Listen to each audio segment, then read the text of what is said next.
Brought to you by Techno Camon 30 series.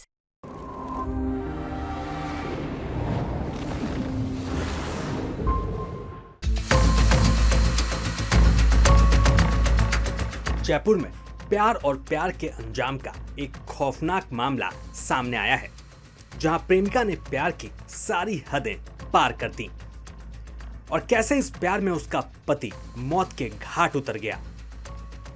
प्रेमिका ने अपने प्रेमी के साथ मिलकर पहले तो अपने पति का गला काटा और फिर उसके प्राइवेट पार्ट को काटकर फेंक दिया।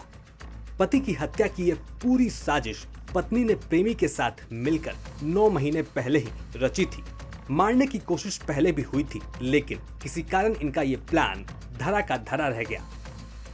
आपको बताएं कि 27 मई की रात जयपुर में लोहा मंडी कांटे के पास खाली जमीन पर पुलिस को खून से लथपथ एक बॉडी मिली और बॉडी ऐसी कि किसी की देखने की हिम्मत तक ना हो। गला और गुप्तांग बुरी तरह से कटा हुआ और पूरे शरीर पर चोट के निशान। जांच में पता चलता है कि ये बॉडी कजोड़ सिंह की है, जो जयपुर में ही एक प्राइवेट कंपनी में रिकवरी एजेंट का काम करता है। पत्नी रामा कंवर के साथ वो जयपुर में कई सालों से रह रहा था कि एक रोज पत्नी रामा को किसी और से प्यार हो जाता है। रामा को अपने प्रेमी कन्हैया के साथ रहना था। कजोड़ सिंह को मारकर कन्हैया को अपना पति बनाना था। करीब साल भर पहले से ये प्लानिंग चल रही थी और आखिरकार कन्हैया और रामा ने अपने प्लान को अंजाम दे दिया। जो मृतक की पत्नी है उसकी और कन्हैया लाल की 2021 में मुलाकात हुई। इनके बीच में आपस में प्रेम प्रसंग शुरू हुआ। 2023 में इन्होंने मृतक को किसी तरह बरगला के एक रूम भी जगतपुरा के आसपास दिलाया ताकि उसकी पत्नी से संबंध बनाए रखे जा सके। लेकिन इन बिटवीन जो मृतक है उसको उस जगह पे डिस्कम्फर्ट फील हुआ और वो अपने मूल घर में लौट आया। मृतक की पत्नी को और इन दोनों को ये लगता था कि जब तक वो जो पीड़ित है उसको मार नहीं देंगे तब तक वो अपना घर नहीं बसा सकते। तो उन्होंने लगभग 9 महीने पहले उसकी हत्या करने का प्लानिंग की। 5 महीने पहले उन्होंने लगभग उनके अभी तक के जो अनुसंधान में सामने आए उन्होंने हत्या कारित करने का प्रयास किया। उस वक्त इनका जो प्लान है वो सफल नहीं हो पाया। पिछले 15 दिन से लगातार कोशिश कर रहे थे कि किसी तरह इसकी हत्या कर दी जाए। इसके लिए 4-5 दिन पहले इन्होंने चाकू अन्य सामग्री की खरीद शुरू की, जिसकी अभी अनुसंधानिक तथ्यों से पुष्टि होनी है।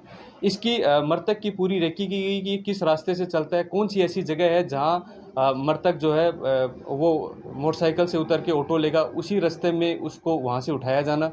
जो आरोपी है उसके द्वारा कहीं भी हेलमेट नहीं उतारा जाना ताकि किसी भी कैमरे में उसकी पहचान नहीं हो जाए।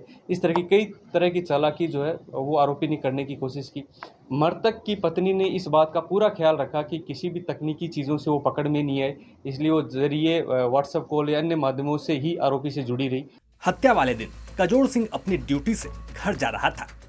रास्ते में किसी काम के बहाने आरोपी कन्हैया उसे अपनी बाइक पर बैठाता है और लोहा मंडी के तरफ निकल जाता है। एक सुनसान जगह पर रुककर कन्हैया कोल्ड ड्रिंक्स पीने की बात करता है। दोनों रुकते हैं, कोल्ड ड्रिंक पी रहे होते हैं, बातें कर रहे होते हैं कि तभी कन्हैया अपने बैग से एक बड़ा धारदार चाकू निकालता है और कजोड़ के गले पर फेर देता है। इससे उसकी मौके पर ही तड़प तड़प कर मौत हो जाती है। हालांकि कन्हैया और कजोड़ की पत्नी इतने से भी संतुष्ट नहीं थे।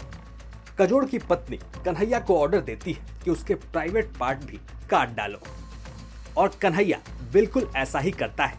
कन्हैया भले ही कजोड़ की हत्या कर रहा था, लेकिन प्लानिंग और इस पूरे कांड की मेन लीडर थी खुद कजोड़ की पत्नी रामा कंवर। और कुछ इस तरह एक बेकसूर पति अपनी ही पत्नी के प्यार की बलि चढ़ गया। फिलहाल दोनों प्रेमी गिरफ्तार हो चुके हैं और दोनों ने अपना जुर्म कबूल कर लिया है। जयपुर से विशाल शर्मा के साथ ब्यूरो रिपोर्ट, राजस्थान तक।